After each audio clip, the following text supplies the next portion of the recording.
What is going on, everybody, and welcome back to the channel. This is Orioles Today, and as always, I am Sean Ferguson. Thank you guys so much for tuning in to the channel and to this latest episode. And if you are a fan of this episode, please throw some holiday cheer at the like button. And if you're a fan of this content, please subscribe. Get yourself daily notifications for all of these daily video drops covering all things the Baltimore Orioles. I'm going to go ahead and get right into today's episode. And we are focusing on the bullpen today. Bullpen / starting pitching. Starting pitching, it took a hit. Some of you guys know that Dylan Cease, of course, he went to the Toronto Blue Jays, and a lot of you guys are not a fan of that move of the Orioles not being more aggressive. Going after Cease, he was the top free agent starting pitcher out there, and letting him go just kind of puts you right back in the same old when it comes to the Orioles. And when it comes to the reign of Mike Elias and his 7 years, I know he's moved on from general manager to the president of baseball operations, but it still feels like the same old. A lot of more talk this year, especially under the second year of a brand new owner who says he has money to spend, and that's exactly what they're going to do. And it doesn't feel that way. You do go out and spend a little money on Taylor Ward, but again, it's another guy who has 1 year left. He's out of time after this upcoming season with the Orioles. His contract will be done, and he'll be free to walk after next season. So it's that same old of not being able to bring in guys under multiple year deals. Again, just one free agent, Elias, has signed to a multi-year deal. And again, we already talked about that being Tyler O'Neill, and that not working out in our favor so far. And it kind of felt that way if maybe he could turn things around. It could change it up a bit, get a massive name in Dylan Cease, but he signed 7 years, $210 million with our AL East rival in the Toronto Blue Jays. So what next? Are the Orioles still going to be able to compete? Are they still going to be able to outbid and chase some big names out there? Again, right now, Framber Valdez becomes the new top free agent starting pitcher now that Cease is gone. And now rumors are coming out that there is a great chance that Valdez will be heading to the New York Mets. It is absolutely not set in stone. It is not for a fact, and again, this is the time of year where rumors are spreading for many teams. As an Orioles fan, you're on a lot of these chat groups just like I am. You're seeing a lot of articles being written, and a lot of them are, hey, the Orioles are going to get this guy. They're interested in this guy. And I know the same is being said for the Mets, but it feels like there's a little more validity when it comes to that situation. So hopefully it's not true, as I really would love the Orioles to go after and sign Valdez. That would just make the front end of that rotation so much better for 2026. But there are rumors coming out that he is eyeing the Mets, and there's a great chance, and right now it's looking more than likely that the Mets have the best chance to sign him. So where do the Orioles turn from there? We've already talked about some other names. I would be a massive fan of the Orioles going out and getting King. There's still some great trade options like Joe Ryan. And if the Orioles are really interested in first baseman like Schwarber or Alonso, like they say they are and the reports say they are, then that could even make more a possibility of moving on from Ryan Mountcastle and adding him into a trade package to be able to get one of those guys.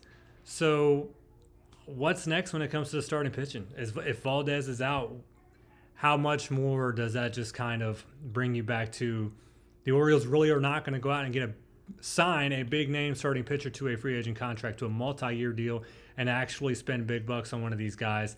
It might just be another situation where they bring in a guy who's on the last year of team control or the last year of a contract. It's just how Mike Elias has done things. They did it same thing with Corbin Burns, and I know Ward's not a starting pitcher, but he's doing the same thing with his new power bat in the outfield. So is that what Elias is going to continue to do? And if Valdez does go elsewhere, that's the two biggest free agent starting pitchers right there gone.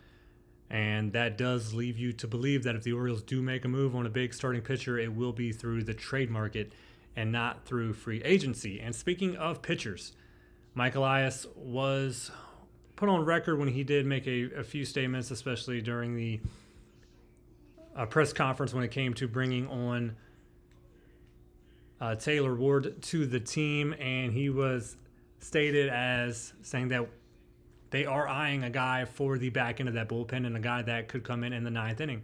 And a guy that can come in the ninth inning and shut down the ninth inning. And that just lets you know where everything is right now with Felix Bautista. The possibility and realism is that he most likely is not going to be there at all for 2026. A lot of rumors and reports are coming out that it's going to be a situation where it's going to be towards the end of the season now. It was middle, now it's towards the end. So the chances of Bautista pitching at all in 2026 are just not likely. So I've said this for a while. You just need to go out and get a new closing pitcher. Don't do a Craig Kimbrell move. You need to go out and get a proven guy that can actually help your team in the ninth inning. Kimbrell had his moments, but he did way more damage than good when he was with Baltimore. And it was just a guy that you got past his prime. He would have been great 4 or 5 years prior to that. But when the Orioles got him, it just wasn't who they needed in that moment of time. And if the Orioles truly are trying to have this nice bounce back season, which they can with who they currently have on this roster, they just need to continue to add arms. They need to go out and get a proven guy in the ninth inning. And there's already guys that we have talked about that they could possibly go after, like a Robert Suarez or Devin Williams. But if we're still under the impression that the Orioles are not going to really truly be able to outbid these other teams to get these top tier guys in their positions, then who are they truly going to go after? Now, Elias has said he needs a guy that can come in the ninth inning and shut it down for the Orioles. That's what they truly need, as they can continue to add to that bullpen where they can get a setup guy. Maybe that could be Andrew Kittredge this year if Yennier Cano can go more to the middle innings when it comes to coming out of the bullpen for Baltimore. Who could they look to for a new closer for 2026? And one guy, I know you guys aren't fans of bringing in pitchers past 32. We can say that more towards the starting pitching side. If you look at relief pitchers or closing pitchers, I know you could say the age thing was the same thing with Kimbrell. I think it's a little different. Kimbrell was already showing signs of kind of being on the decline. And this next guy, you could probably say the same thing, but you could also look at the possibility of bringing in a Kirby Yates.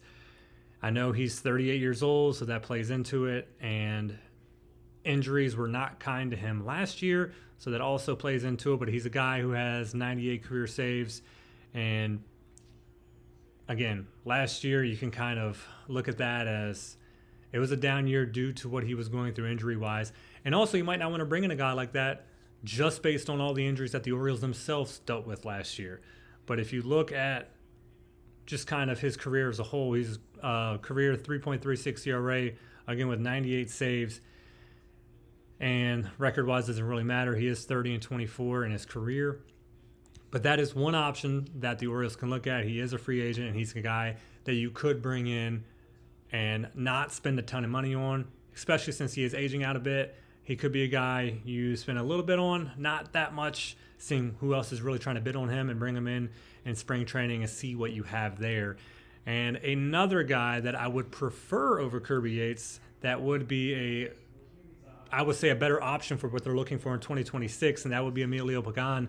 Pagan had a really, really good bounce-back year with Cincinnati last year, and he ended the year with 32 saves with a 2.88 ERA, and a lot of people say that had something to do with the Reds' new assistant pitching coach and Simon Matthews, and that could be.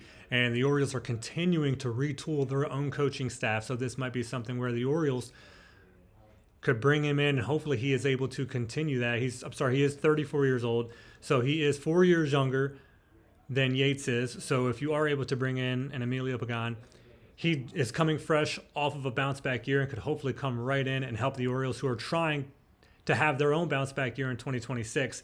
And again, his numbers were fantastic compared to where they were the year before.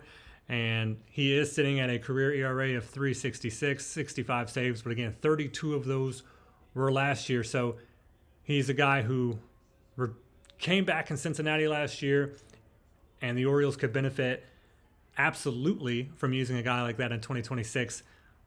Bautista most likely not going to be there. And even if he does, is he going to be able to be back at the same level that he was before he got hurt?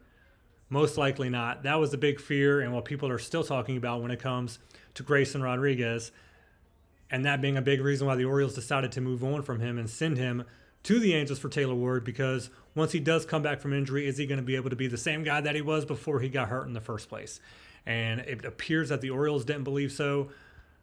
And we'll see what happens with Taylor Ward. I'm hoping for the best, but this could be a good under-the-radar move for the Orioles. Again, a lot of the bigger names out there, like a Williams and a Robert Suarez, not too many people are looking at a Kirby Yates. Again, I understand why if you're looking at age, but they could be looking at Emilio Pagan, and I would not be opposed to that move. I think that would be a sneaky good move for the Orioles to be able to really solidify the back end of that bullpen and get a new closer for 2026. But guys, thank you so much for tuning in to this latest episode here on the channel. If you were a fan of this episode, please throw some holiday cheer at the like button.